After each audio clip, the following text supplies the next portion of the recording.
Muy buenas noches chicos, ¿qué tal? ¿Cómo se encuentran? Espero que estén pasándola bien a pesar de las dificultades en las que nos encontramos por esta cuarentena, pero eso no es motivo para dejar de estudiar y como siempre vamos a continuar con una clase más de nuestro curso de historia en general, tanto historia del Perú como historia universal. Bueno, hoy nos toca un tema bastante interesante con el que quisiera comenzar, ¿no? A ver, por aquí vamos a comenzar. Ajá, exacto. Es todo lo que tratamos, todo lo que debemos tratar antes de conocer un hecho bastante importante. Vamos reduciendo por acá, que es la revolución industrial. A ver, déjame explicarte un poquito. Ya, primero vamos a comenzar aumentando esto. A ver, déjame comentarte. ¿Te acuerdas que te había dicho que la historia era contradicción? Básicamente el desarrollo de la humanidad era siempre contradicción. La primera contradicción ya la conoces, humano contra la naturaleza. Le ganamos a la naturaleza y ahora la nueva contradicción era el humano contra el humano. En los sistemas esclavistas, ¿te acuerdas? Grecia, Egipto, Roma. Hoy vamos a ver cómo es que una contradicción nueva va cayendo y va surgiendo otra contradicción. Después de Grecia, Roma, Egipto, después de la caída de estos imperios esclavistas donde la contradicción era hombre contra el hombre, pero el hombre amo versus el hombre esclavo, surgió el feudalismo, ¿no? El feudalismo básicamente era el hombre señor feudal contra el hombre siervo, ¿no? Entonces, para darte un resumen bien cortito, unas líneas nada más, en el feudalismo el que tenía tierras era el que dominaba. El que no tenía tierras tenía que vender su trabajo o tenía que ofrecer su trabajo por un pedazo de tierra y por un poco de alimento. En estos tiempos del feudalismo surgieron los grandes reyes, los grandes emperadores, y básicamente el feudalismo surge después de la caída de Roma de Occidente. No te quiero marear mucho con eso, será un tema que tocaremos cuando hagamos repaso, pero déjame decirte que hasta este feudalismo llegó a un límite. Este feudalismo no llegó a ser algo que ocupó todos los espacios de la vida del ser humano, sino que en algún momento, en base a sus propias contradicciones, cayó o fue superado. Fue superado por algo que era mucho más efectivo que el simple hecho de dar tierras y hacer que las tierras se trabajen. O sea, algo mucho más efectivo inclusive que solo la cuestión agraria, no solo la agricultura. Ahora ya no vamos a ver que la riqueza la produce solamente el labrar la tierra, solamente el cultivar la tierra, ¿no? Ahora la riqueza vamos a ver que se va produciendo en torno a algo nuevo, pero que ya lleva bastantes años. Y cuando me refiero a ahora, voy hablando del siglo XVII, siglo XVI, XVII. Ahora lo que da riqueza a las naciones es el comercio. Es la compra y venta de productos en un mercado. Profe, ¿qué es un mercado? Un mercado es lo que está a la vuelta de mi casa, donde va a comprar mi mamá para cocinar, o mi papá para cocinar. Básicamente, las paredes de eso no son el mercado. El mercado es todo aquel lugar en donde tú vayas a comprar y vender. Puede tener paredes o no, pero en donde haya vendedores y compradores, eso es un mercado. Entonces, ¿qué pasa? Estamos superando ya, según lo que vamos a contar hoy día, un periodo donde el sistema económico se sustentaba fundamentalmente en el feudalismo. O sea, que yo, señor feudal, tengo un pedazo de tierra y te voy a dar un pedazo de tierra a ti, vasallo, y tú, vasallo, vas a defenderme a mí por haberte dado ese pedazo de tierra. Tu vasallo vas a darle esa tierra a un siervo y ese siervo va a trabajar la tierra para ti, porque el siervo no tiene nada con que trabajar más que su fuerza, su fuerza, ¿no? Su trabajo, ¿no? Como no tiene tierras, no tiene nada, entonces no le queda de otra que dar su trabajo para mantener, para sobrevivir. Esto va a ir siendo superado por el comercio. El comercio ya existía hace muchos años, pero es en este periodo, en el siglo XVI e inicios del siglo XVII, en el que vamos a ver que el comercio tiene un despunte. Y con el comercio, con la crecida del comercio y la bajada del feudalismo, y acuérdate también, déjame darte un datito, el feudalismo va cayendo también no solo porque en sí tiene una contradicción pero muy grave, que es la desigualdad entre el señor feudal y el siervo, sino que también va a ir cayendo por contextos propios del momento, ¿no? Del tiempo.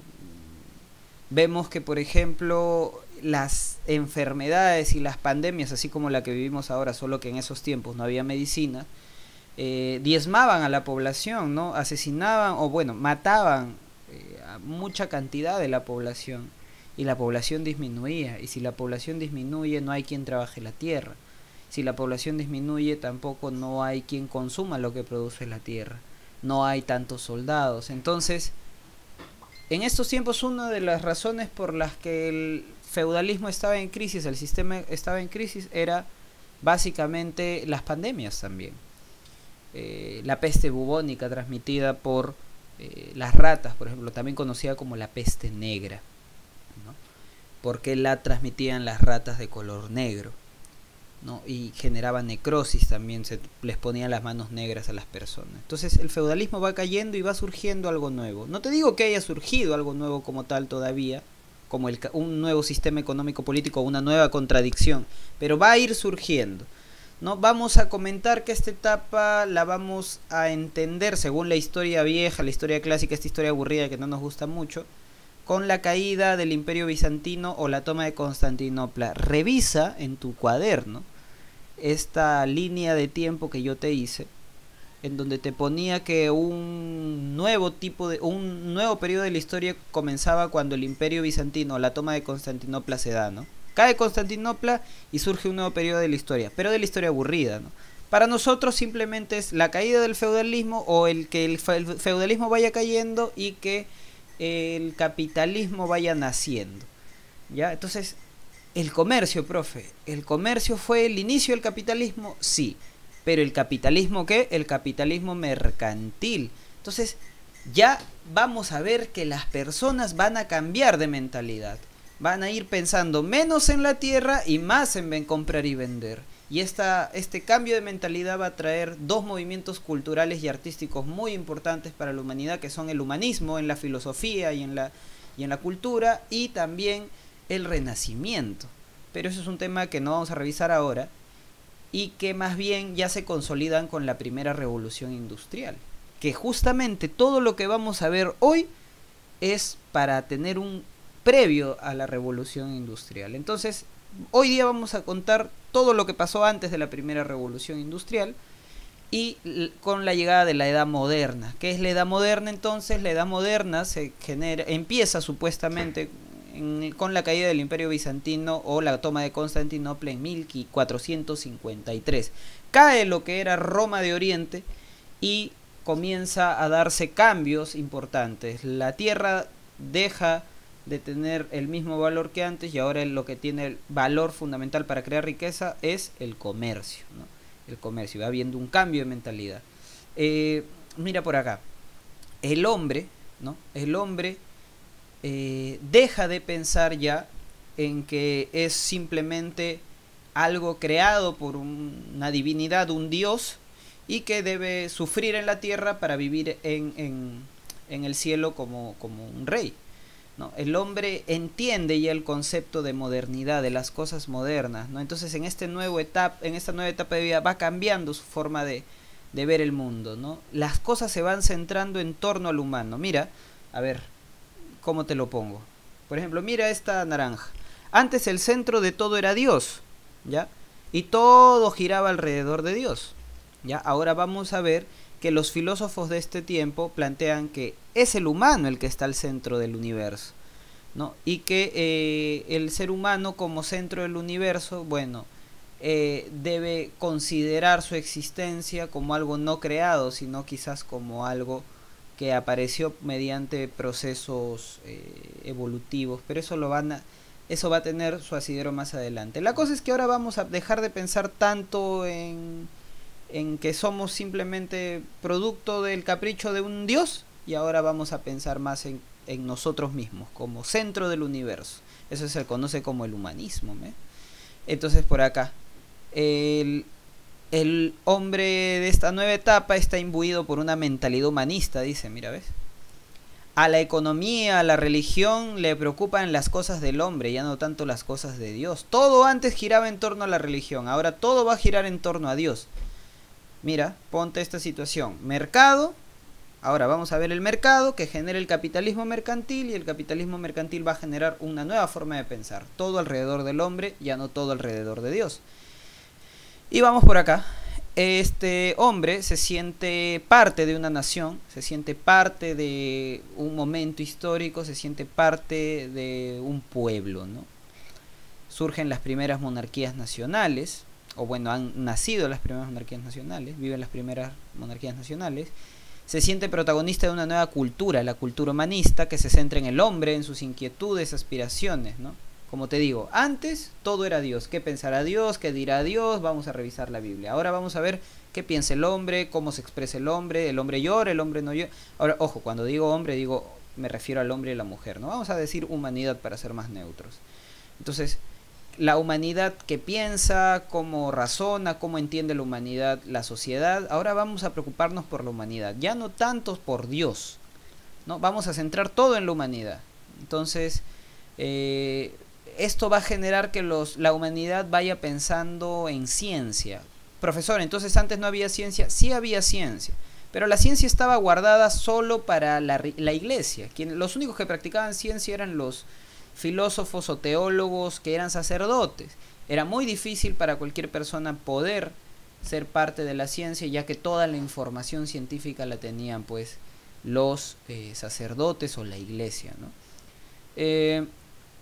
Este hombre ya comienza a pensar en grande, en el comercio, en empresas, comienza a pensar en manufacturas, en producir productos, no un celular como tal, pero quizás sí escobas, telas.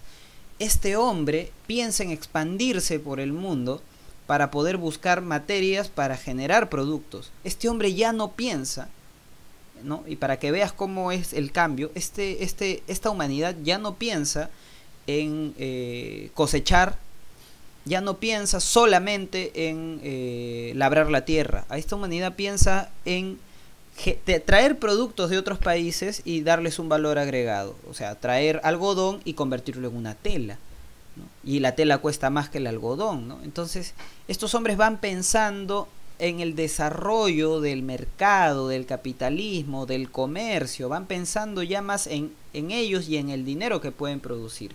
Ya no tanto en yo debo estar en la chacra o yo debo estar en el feudo porque Dios lo quiere así y porque el señor feudal, que es el enviado de Dios, lo quiere así. No, este hombre va pensando ya el desarrollo, este ser humano va pensando ya el desarrollo de la empresa, va pensando el desarrollo de sus negocios, ¿no? Este hombre va comenzando a tener mentalidad capitalista. Pero vamos a ver este ser humano, ¿no? Cómo vive en el siglo XVII, ¿no? Ya te he dicho, este ser humano entonces ya va dejando de pensar en el feudalismo y ahora va comenzando a pensar más en humanidad como sí y en los negocios, en el comercio. Ya vamos a reemplazar simplemente la cosecha y el labrado de la tierra por los negocios, ¿no? Este es el hombre, la humanidad que comienza a pensar los negocios. Pero vamos a ver, ¿cómo está Europa en estos tiempos del siglo XVII? En la economía y en el comercio, esta Europa sufre lamentablemente problemas muy graves respecto a la agricultura. Vamos a verlo por acá.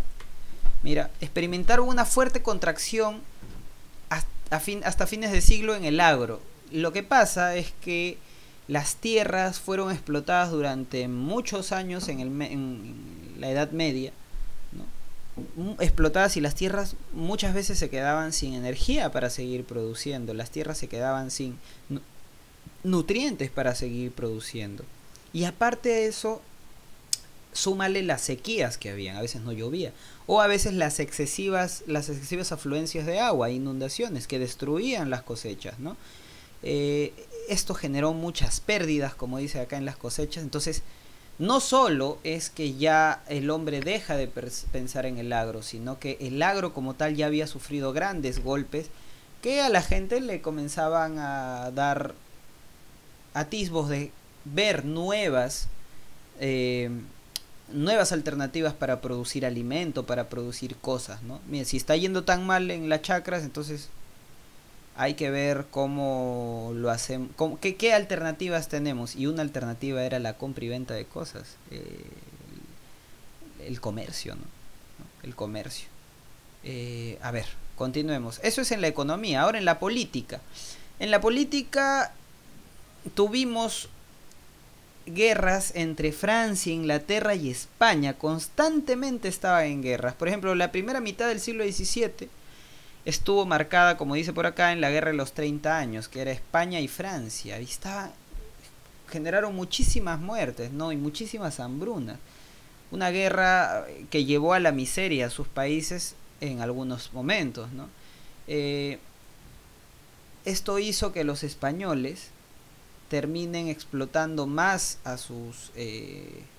lo que viene siendo sus colonias, como el Virreinato del Perú o el Virreinato de Nueva España, e inclusive más también a lo que viene siendo su mismo país, ¿no? Entonces, en la política en estos tiempos está muy marcada por las guerras, pero las guerras también implican utilizar o tomar en cuenta a mucha parte de la sociedad para que vaya a ser soldado, mucha parte de la sociedad que se ve afectada por la guerra y mucha miseria, ¿no? Muy marcada por la guerra este periodo pre-revolución industrial, ¿no? Muy marcado por la guerra. Y muy marcado por descontentos, porque a cualquiera se lo llevaban como soldado, y al llevarse a cualquiera como soldado, bueno, las familias de los que se quedaban sin sus familiares porque se los llevaban como soldados, generaban rebeliones, ¿no? Y también porque cobraban muchos impuestos. ¿Pero por qué cobraban muchos impuestos estos países que se iban en guerra, no España y Francia? Porque necesitaban dinero ¿para qué? Para las armas, para los uniformes, ¿no? Entonces hubieron muchas rebeliones en contra de estas guerras, en contra de esta guerra, pero fundamentalmente marcada por esta guerra el periodo del siglo XVII, ¿no? Bueno, vamos a ver, ¿cómo va la sociedad? ¿Cómo va la sociedad? La sociedad continúa casi con el mismo sistema desigual de siempre. ¿Cómo se establece la sociedad? Bueno, hay una nobleza, ¿no? Que son los reyes, sus hijos, sus hermanos, ¿no? La familia real. Existe un clero, que también son señores feudales, ¿no? Que también tienen tierras, que es el clero profesor, los sacerdotes, el Vaticano, ¿no? La religión, que también genera dominación porque ellos también tienen tierras. Y lo que en Francia llamaron el tercer estado, los comerciantes, los campesinos, los trabajadores, todo aquel sector que no era ni del clero, o sea, ni de los religiosos, ni de la nobleza, pero ¿quiénes pagaban impuestos? Bueno, el tercer estado. O sea, mira, vamos a ver, 3 estados. Arriba la nobleza, en el segundo puesto el clero. Estos dos tienen riquezas, muchas riquezas. Tienen muchos feudos, tienen feudo, me refiero a pedazo de tierra gigante, ¿no? Tienen muchas tierras, muchas propiedades, ¿no? Tienen un montón de cosas. Pero ¿sabes quiénes son los que pagaban impuestos? Estos no. Los que tenían más no pagaban impuestos. Pagan impuestos los que no tenían casi nada. Y los comerciantes. Pero ¿quién generaba riqueza? ¿Estos señores de acá que lo único que hacían era cobrar impuestos, o los comerciantes? Los comerciantes. Los comerciantes, los trabajadores generaban riqueza. Pero a ellos se les cobraba impuestos y se les quitaba esa riqueza, ¿no? Este tercer estado, el que pagaba impuestos, le reclamaba a estos otros dos sectores, la nobleza y el clero, porque ellos no pagaban. Y bueno, eso fue una de las principales razones por las que luego vamos a ver cómo estalla la Revolución Francesa, pero eso para otro tema. Y bueno, básicamente en el tema de la demografía, que se refiere a cuántas personas existían en estos tiempos, ¿no? Vimos que hay un aumento interesante, ¿no? De 89 millones a casi 102 millones. Pero luego hay un estancamiento demográfico, ya no nace tanta gente, ¿no? Lamentablemente, ¿por qué? Por las guerras, por las enfermedades, porque venían sequías, inundaciones, hambrunas, ¿no? Esta era la parte en la que la sociedad feudal ya va finalizando. Y como va finalizando, va teniendo muchos problemas, entra en crisis, ¿no? entra en crisis el feudalismo y ahora quizás va a surgir un nuevo sistema económico político. Y sí surgió el capitalismo, que es en el que vivimos hasta hoy, que es un sistema que desde esa fecha hasta ahora ha traído muchos avances para la humanidad, pero hay que ver también si ya llegó a su límite. Mira, el feudalismo llegó a su límite, pensaban que nunca iba a llegar a su límite y mira, se encontró con sequías acá en la economía del comercio, se encontró con guerras, se encontró con muchos abusos por parte de quienes tenían el poder, ¿no? Entonces ya estaba en crisis este feudalismo y va a dar paso a un nuevo sistema económico político. Yo quiero que entiendas eso antes de pasar a la primera revolución industrial, que ya es... La primera revolución industrial es que ya el capitalismo toma las riendas como sistema económico político de este periodo de la humanidad. Vamos a ver. A ver. Vamos por acá. Contexto Europa, ya. ¿Cómo se encontraba Europa en un tema de... A ver, ¿cómo se encontraba Europa en una situación como la que estamos comentando respecto a lo que viene a ser sus territorios? Mira por acá. Tienes a todos estos sectores, ¿no?, que se consideraban como el Sacro Imperio Romano Germánico, ¿no? Dominado por la casa de los Habsburgo, ¿no? Una familia gigantesca que gobernaba todos estos sectores. Mira por acá. Luego tienes otras potencias muy importantes como Francia, como España, como Portugal, Inglaterra. A ver, quiero que te acuerdes una cosa. Si yo te he dicho que lo más importante aquí ya no es la agricultura, ya no es que yo tengo un pedazo de tierra y te lo doy a ti para que lo cultives, ya no es el feudalismo lo más importante. ¿Qué era lo más importante? Ahora, el comercio. Ya, yo tengo mi reino de Francia, reino de España y reino de Portugal. Si lo más importante es el comercio, para yo comerciar, por ejemplo, telas, necesito algodón. Y necesito ese algodón. Si en mis tierras no hay suficiente algodón, ¿qué voy a hacer? ¿Qué crees? Voy a viajar a otros lados donde hay algodón. Es un ejemplo, ¿no? ¿Sabes qué hicieron estos reinos de acá? Portugal, España, Francia, Inglaterra. Viajaron a otros países, los invadieron para sacar de ellos, ¿qué cosa? Materias primas para sus nuevos productos. Pero, profesor, no basta con tener materias primas, necesito tener dónde venderlo. Y ya no puedo vender en mis países, ya está lleno mi país de cosas por vender. Ah, ¿sabes dónde lo vamos a vender? En los lugares a donde hemos ido. ¿Sabes a dónde llegó España por si acaso para sacar materias primas y luego vendernos esos productos? ¿A dónde crees? América, ¿te acuerdas? Portugal también. ¿Sabes dónde se quedó? En Brasil. ¿Qué idioma hablan en Brasil? Portugués, claro. ¿De dónde crees que viene ese portugués? De Portugal, pues. Porque Cristiano Ronaldo, ¿de dónde es? ¿De Brasil o de Portugal? Y él habla así como... Él habla portugués. Él es de Portugal, claro, ¿sí o no? Muy bien. España, ¿a dónde llegó? A América. Portugal llegó a Brasil. España llegó a México y a Perú. Claro, muy bien. Francia llegó a Canadá, por ejemplo, ¿eh? E Inglaterra logró colonizar lo que es ahora Estados Unidos. Todos estos países van a ver que el feudalismo está en caída, entonces vamos a tener una nueva forma de hacer riqueza, el comercio. Pero para este comercio necesitamos buscar mercados y ya no podemos aquí en Europa. Vamos a buscarlos en otra parte del mundo. Vamos a colonizar. Mira, entonces tenemos el CIRG, Reino de Francia, Inglaterra, España, Portugal. Bueno, continuemos por acá. A ver. Continuemos por acá. A ver.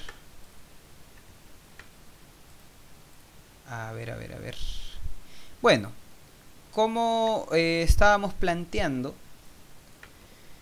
estos países que eran las nuevas potencias mundiales, que buscaban mercados, por eso su sistema económico se llamaba el mercantilismo, todas intentaban cuidar su mercado. O sea, a ver, digamos, ponte en esta situación. A ver, ajá, aquí está, mira. Si yo, España, he llegado a América, a México y a Perú, y voy a venderle a ellos mis productos gracias a las materias primas que saco de esos países o de esos lugares, ¿Voy a permitir que entren los ingleses o los del Reino de Inglaterra a vender también ahí? No, claro que no. ¿Qué voy a hacer? Voy a hacer que yo sea el único, el exclusivo que pueda vender a las colonias del Perú, el Virreinato del Perú y el Virreinato de Nueva España en México. Y Portugal igualito. Voy a dejar que otros vendan, otros que no sean nosotros los portugueses vendan a Brasil. Claro que no. Y así, todos los reinos que habían logrado invadir otros países cerraron sus fronteras económicas, si se puede decir, y protegieron sus productos. Lo mío de España, yo lo vendo en mi colonia y nadie más puede venderle productos a mi colonia, solo yo. Imagínate si hubieran permitido que otros vendieran.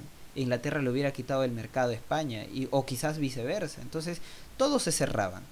Todos se cerraban para que, por ejemplo, España sea la única que le venda a sus colonias, Francia también, Inglaterra también, ¿no? Portugal también.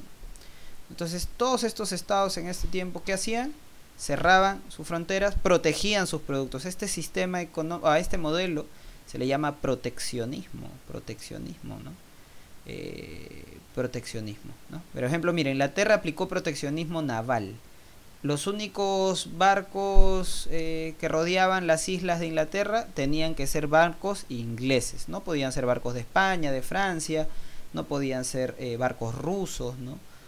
De Portugal. Los únicos barcos que podían rodar en Inglaterra eran barcos ingleses, claro que sí. Francia, por ejemplo, ¿qué hizo para proteger sus productos? Puso impuestos. Si quiere entrar un producto de otro país, bueno, que pague altos impuestos.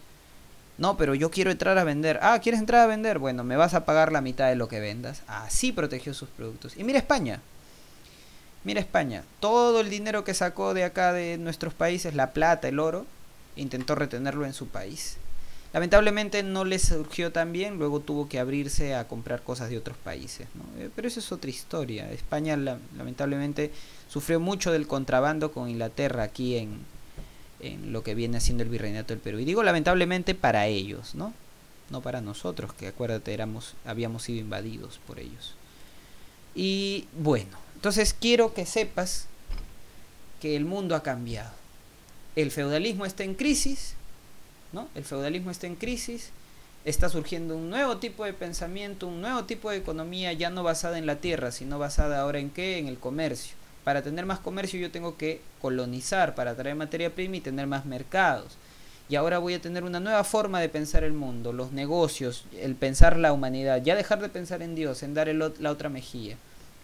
Esto va a ser el previo a la primera revolución industrial, que es la clase que continúa. Pero vamos un poco viendo que no es lo único que cambia la economía, la visión del mundo, sino también una cuestión, la ciencia. Como el hombre dejó de pensar simplemente en la religión, comenzó a pensar más con su razón.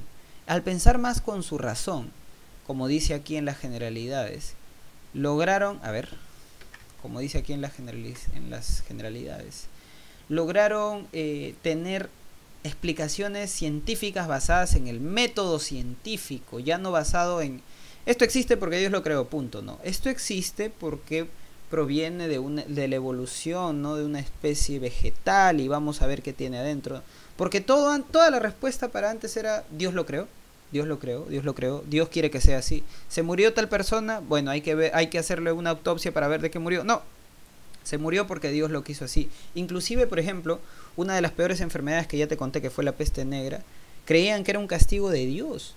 Entonces la ciencia médica se retrasó mucho por el tema de la religión. Pero en este tiempo, ya que ya está cayendo el mundo antiguo, el feudalismo ya está dejando de ser, ya está dejando de estar de moda, y ahora está viniendo una nueva forma de pensar, una nueva forma de hacer economía, también va a haber una nueva forma de hacer ciencia. La ciencia se va a difundir en los países católicos como en los países no católicos, ¿no? Que tienen otras religiones como la protestante, que son las religiones que querían interpretar la Biblia de otra manera, pero también creían en Dios.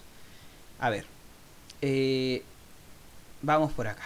La ciencia moderna. Esta fue el siglo XVII fue una época de grandes inventos. El hombre deja de pensar solo en Dios, entonces comienza a pensar más en la humanidad, y va a ser una época de grandes inventos, grandes descubrimientos y avances en la ciencia, ¿no? El mundo comienza a percibirse de manera racional y abandona, ¿no?, lo que había en el tiempo medieval, que todo era la fe, la religión. Ahora vamos dejando eso de lado, ¿no? Hay que acordarnos también que los científicos no solamente comenzaron a hacer ciencia porque sí, porque dejaron de pensar tanto en Dios, sino porque tenían apoyo también de algunos señores. Y acuérdate esto para tu examen: los señores conocidos como mecenas, ¿no? Los mecenas son aquellas personas que te dan dinero para que tú hagas investigaciones respecto a ciencia, respecto a lo que desees. Entonces estos mecenas eran importantes, porque si tú eres un filósofo o un científico importante de ese tiempo, necesitabas a alguien que te financie, ¿no? ¿De dónde vas a sacar las herramientas para hacer tu nuevo invento? Bueno, tenías que conseguirte un mecenas, ¿no? Y los mecenas podrían ser personas adineradas, con grandes empresas, o también la corona, ¿no? La misma corona. Mira, por ejemplo, en Inglaterra y en Francia se dieron la mayor parte de descubrimientos, ¿no? ¿Y por qué? Porque los reyes, o sea, la corona, fueron los que comenzaron a financiar estos descubrimientos.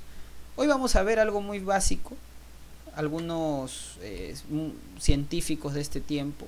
El primero es Giordano Bruno, un filósofo que planteaba el abandonar la figura de que Dios era el centro del universo, y planteaba la figura de que el ser humano era el centro del universo, ¿no? Y que Dios estaba en todo, inclusive en nosotros, y si estaba en nosotros, nosotros teníamos una parte de Dios, o éramos Dios también, y que el centro de las cosas dependía de donde nosotros estemos. Antes pensaba que Dios era el centro de las cosas, pero ahora el centro de las cosas somos los seres humanos, según Giordano Bruno. Entonces, si yo estoy aquí sentado, todo lo que me rodea de manera equidistante va a ser lo que me rodea, ¿no? Y yo voy a estar al centro, claro, pero si yo me muevo para allá, también voy a estar al centro de otro espacio. No sé si me entienden. Siempre, así esté yo donde esté, voy a ser el centro de todo. Y si voy a ser el centro de todo y Dios ya no va a estar al centro de las cosas, bueno, la existencia de Dios se pone en riesgo. Este señor lo condenaron a morir quemado por hereje, ¿no? La Inquisición, una serie de señores de la religión católica, castigaban a la gente que no creía en Dios y los quemaban. Luego tenemos a Galileo Galilei, ¿no? Este señor era un gran observador de los astros, de las estrellas, ¿no? Era un físico también, estudiaba las propiedades físicas de las cosas. Por ejemplo, mira, que esto se caiga, la ley de gravedad, que esto se mueva, por ejemplo, a ver, como un péndulo, tiene una respuesta en base a la ciencia física. Este señor inventa, ¿no?, el anteojo ocular, que es el anterior al telescopio que tú conoces y debes tener seguramente, o alguna vez ojalá te compres. Este señor planteaba que la Tierra se movía alrededor del Sol y no al revés. Lo que plantean en la Biblia y lo que planteaban los religiosos en ese tiempo era que era el centro del universo, no solo era Dios, sino que era la Tierra, y todo se movía alrededor de la Tierra. Galileo Galilei planteaba que no, que la Tierra, como conocemos ahora, ¿no?, que la Tierra estaba en un lugar, y que nosotros como Tierra nos movíamos alrededor de nuestra estrella máxima, ¿no?, el Sol. Este señor lo obligaron a que se retracte de lo que había dicho, porque esto ponía en peligro la religión, y lo amenazaron, ¿no?, a morir quemado, también como Giordano Bruno. Él rechazó esto, pero al final dijo esta frase: sin embargo se mueve, eppur si mueve, sin embargo se mueve, y se refería a la teoría que él había planteado, ¿no? Galileo Galilei, entonces acuérdate, astrónomo y físico italiano. Luego tenemos a René Descartes, un filósofo que vas a estudiar, como sea, en la academia y también en la universidad. Este señor fue un matemático y filósofo francés que planteaba el uso de la razón. Hay que dejar de usar quizás simplemente las creencias, y vamos a usar la razón para poder entender el mundo, ¿no? Y la razón viene gracias a la duda, ¿no? Si yo dudo de algo, entonces voy a entenderla con razón. Si yo dudo de que esto es una naranja, voy a intentar convencerme de saber por qué es una naranja y por qué le digo naranja y por qué a las naranjas las vemos de color supuestamente o verde o anaranjado, ¿no? Ya te das cuenta que dudando de las cosas, pues te da las herramientas para investigar sobre todas las cosas, ¿no? Entonces la duda es una muy buena herramienta para poder investigar sobre el mundo, ¿no? Él tuvo obras muy buenas como El discurso del método y Meditaciones metafísicas, ¿no? El señor también crea la geometría analítica, ¿no? René Descartes, él tiene una frase muy importante que ahorita la vamos a ver, pero que se conoce como el cogito ergo sum, ¿no? ¿Qué significa el cogito ergo sum? Mira, pienso, luego existo, la razón antes de la existencia, yo razono y luego existo.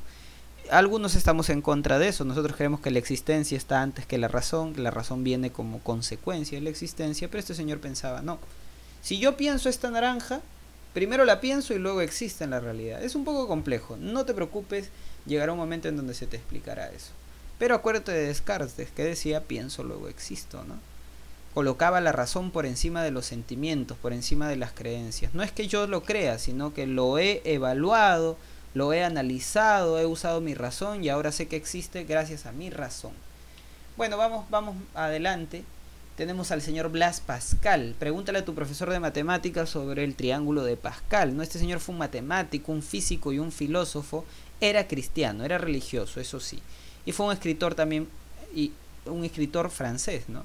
Se dedicó a las ciencias naturales, incluyendo el diseño, la construcción de calculadoras matemáticas, que no eran calculadoras como las que ves en tu celular, ¿no? En esos tiempos eran calculadoras llenas de válvulas, hechas de manera rudimentaria para su tiempo, ¿no? Rudimentaria para nuestro tiempo. Aporta la teoría de la probabilidad, investiga los fluidos en la física y aclara conceptos tales como la presión y el vacío, ¿no? Inclusive hay una unidad básica en la física llamada el kilopascal o el pascal. Pero acuérdate de él más por el triángulo de Pascal, un triángulo lleno de unos. Pregúntale a tu profesor de matemática, ¿quién fue Pascal? Este fue el tiempo en el que surgen pues figuras como todos los científicos que hemos visto y también Pascal, ¿no? Claro que sí. Ya la gente dejó de pensar tanto en la religión y comenzar más a pensar en la ciencia. Y tenemos también a Isaac Newton, mira por acá, Isaac Newton, un matemático, físico y también un observador muy atento de los astros, ¿no? Este señor formula la ley de gravitación universal y básicamente te dice que los cuerpos entre sí se atraen. ¿Y por qué cae esta naranja hacia mi mano, hacia abajo? ¿Por qué cae esta naranja hacia abajo? ¿Y por qué no cae hacia arriba? Se puso a pensar, ¿te has puesto a pensar por qué si yo suelto esta naranja no se va hacia arriba? Es porque la Tierra nos atrae. ¿Por qué cuando tú te paras, te quedas parado en la Tierra y no sales flotando hacia el espacio? Es porque la Tierra tiene gravedad. ¿Qué es la gravedad? Es una fuerza de atracción que nos jala hacia abajo, ¿no? Si tú te tiras de un edificio gigante vas a caer y te vas a hacer puré. ¿Pero por qué? Porque la Tierra te jala hacia abajo, ¿no? Esa es la gravedad que dice que tiene la Tierra, ¿no? Mira, la gravedad de la Tierra. Este señor que plantea la ley de gravitación universal se llama entonces Isaac Newton. Aplica la ciencia para saber estas cuestiones, el señor Isaac Newton, y formula una ley matemática para comprobar este tema de la gravedad, ¿no? De por qué es que no salimos disparados hacia el espacio y más bien nosotros estamos anclados a la Tierra y las cosas también no se caen en dirección al núcleo de la Tierra, porque existe una fuerza de atracción y esa es la gravedad, ¿no? Mira, por ejemplo, acá dice, a partir de la observación de la caída de una manzana en su jardín, planteó que existía una fuerza magnética que nos atrae, que atraía a todos los cuerpos hacia abajo sin excepción, ¿no? Estudió también la óptica, ¿no?